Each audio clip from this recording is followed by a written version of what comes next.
Alright guys, so Strange World. Let's talk about this because I gotta admit, I'm like a little disappointed in this one. I really wanted to enjoy it because as more trailers were coming out, I was looking forward to this movie, and unfortunately, personally, I just was a little let down, but there are some really positive things to talk about as well. So hey, if it's your first time on the channel, welcome to Geekly Goods, where we talk the latest in movies, TV, Marvel, DC, Geek. Guys, any corner of the Geekverse we can hit, we hitting it here on the channel. Hit that big red subscribe button if you enjoy this kind of content, and today I'm here to review Strange World, the latest Disney offering coming out this Thanksgiving. And like I was saying a little bit earlier, unfortunately I'm a little disappointed in this one. I wanted a little bit more, but let's talk a little bit about what Strange World is. Strange World is about the legendary Clades, who are a family of explorers whose differences threaten to topple their latest and most crucial missions. We've got a great cast here in Jake Gyllenhaal, who plays Searcher Clade, Dennis Quaid, who plays Jaeger Clade, Gabrielle Union, who plays Meridian Clade, and Jaboki Young White, who plays Ethan Clade. And so let's start out with the positives, the biggest one being the visuals in this movie. It is gorgeously animated. They really nail the style that they're going for. This 60s pulp magazine like vibe. Think Johnny Quest, Barbarella, Planet of the Apes. So 60s sci-fi and pulpy cartoon action sci-fi movies and cartoons. They really nail infusing that into this movie, but also with these bright, beautiful colors, these beautiful purples and pinks and these greens and blues that mix together so well. I almost said so well, that really presents a beautiful outlook on this world that they're in. It's gorgeous, it's well animated, the emotions of everything and the nature, it's just so fluid, and it works very well. And I think animation wise, it's gorgeous. If you can see this in a visually enhanced theater, so any IMAX, Dolby, 3D even, it's just beautifully done. So animation and visuals are so cool. I like the character designs. I like Ethan, Searcher, and especially Jaeger's character designs. I think they look like a little family and of really cool adventures, especially Jaeger. He's got this really macho, big, muscular look that you're used to in those 60s sci-fi action cartoons. I like the looks of the characters. They look really cool, and there's this cool scheme of like pulp magazine that they infuse in it in the intro and in certain points in the movie. It's real well done, so I enjoy the visual style and aesthetic. It just looks incredible. Also, I do think the characters are good characters. I do like Ethan. I do like how they treat LGBTQIA love in this movie. I think they don't make it any issue in the movie, and I love how accepting his parents are of his choice.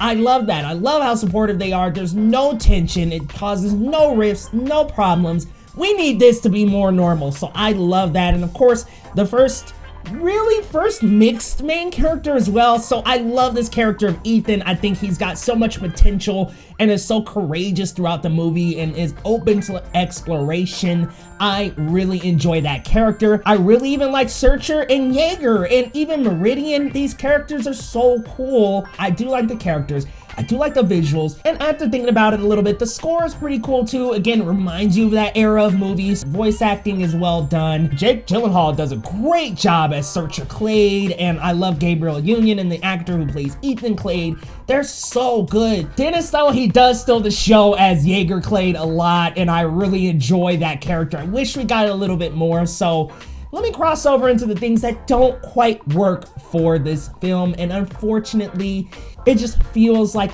the story and the tension are not as strong as they should be in a Disney movie.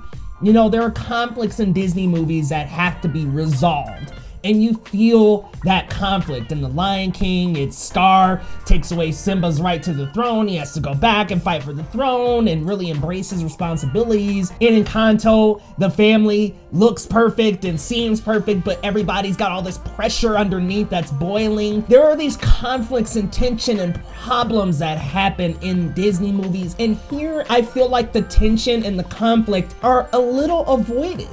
Let me explain.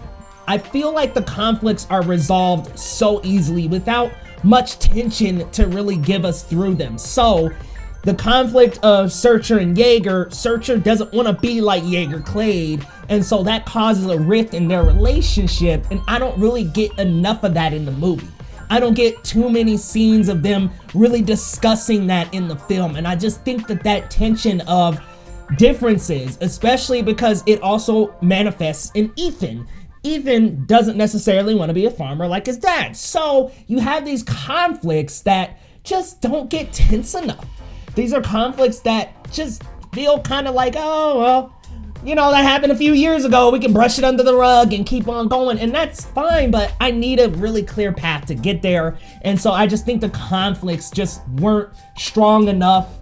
In my opinion, there wasn't enough tension to really create a good dynamic in this film. It just kind of solved itself. So I think we got to the conclusion a little too easily. And I think the story does the same. It doesn't really take too many twists and turns, in my opinion. There's not really a villain in this movie. I just think that there's some common Disney elements that are missing from this to make it a strong movie. And yes, you could say there's no villain in Encanto, but there is something that's causing tension within the story, and it just doesn't translate well here. And I don't think it's very memorable. I don't think there are a lot of memorable scenes or quotes, so the script, pretty weak. Not that I'm looking for this phenomenal script out of a Disney movie, although Lion King, but I'm just not really impressed with the script and the dialogue. I do think that it just feels very safe, and it doesn't really take too many chances or risks or get too tense really. So there's not a lot of memorable moments, and that can kind of hurt a little, especially in a movie where this is a father-son relationship. And in terms of Disney, unfortunately, the fathers are usually either passed on, missing, something happened to them, like Raya and the Last Dragon with the statue. It's just unfortunate there's not a lot of father-son, father-daughter movies in Disney where you see the whole journey of the father and the daughter or son together.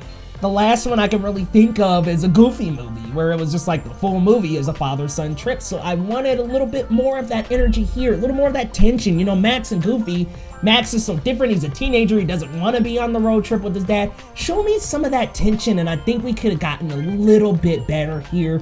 And like I said, just not too many memorable moments, unfortunately. It just falls a little flat in terms of the quotes and the lessons and what it really aims to teach. The themes of environmentalism and how electricity is ruining this environment. I think they could have explored those themes even more, but they just seem to really stay cool and crisp, like the family. And I love this family. I mean, I will admit the Clades are a great Disney family. Unfortunately, there's just not a lot of memorability to this movie, and there's just not a lot of tension in this conflict. Not a big villain, and not a tension-causing presence or consequence. So, unfortunately, it just falls a little short for me and stays a little stale and safe through the movie, and that I need some chances, take some risks. I need a little bit more. I need some more. If I had to give a rating to Strange World, I would have to go, unfortunately, with a 6.5 out of 10. There are a lot of great ideas in this movie, including the visuals.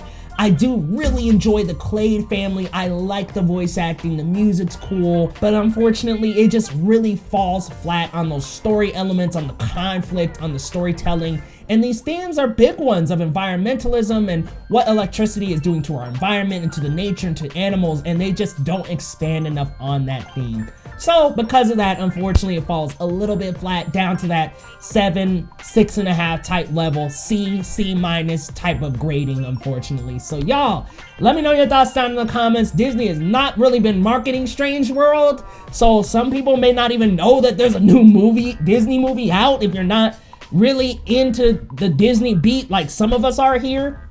You might not even know this is coming out. So let me know your thoughts down in the comments. Are you looking forward to Strange World? Did you even know it was coming out? And how do you feel? Are you feeling, if you've seen it, how are you feel? Is it top 10 Disney? Is it top of the new class of Disney? I'm gonna say not really. Doesn't touch that upper echelon, not even close to the Renaissance. But even the newer Disney movies like Encanto, Raya and the Last Dragon, 2 movies that I thoroughly enjoyed, really enjoyed. I believe I gave them both 8 or above out of 10. Really enjoyed those movies. This one just falls a little short of that for me. So let me know your thoughts down in the comments, guys. And if you're new to the channel, hit that subscribe button down below for your boy Leo right down. We'll see you next time on Geekly Goods.